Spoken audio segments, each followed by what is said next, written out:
باشه من بدم تو همه چیت خوبه، ولی نسل شما منفعل میمونه، فقط بقیه رو مقصر میدونه.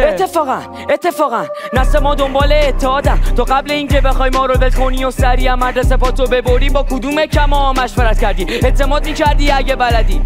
همینه نسل شما همیشه فکر میکنه که دقیقاً درباره همه چی میدونه. چه اشکالی داره نه تو رو مدیر و مدرسه وایسی نه بشینی خونه؟ تیم بودیم ما، جمع بودیم ما. یاد رفته که نقشه کیچی بودش تکلیه توی کاری کرده که رو سر هممون خستگی میمونه. فکر کن مردم، نه لازمه گوش کن.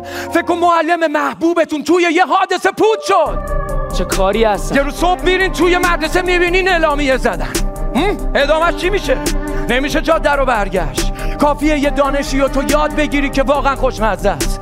دیگه هر چقدر بخوان حذفش کنن، ردش کنن، پاکم کنن هست. منم یه چیزای خوبی یادتون دادم که با گچ و تختم. همین که الان تو رو به رومی و نقدم میکنی بارم و بستم. خیالم راحت کارم و کردم. ببین من راهم و رفتم.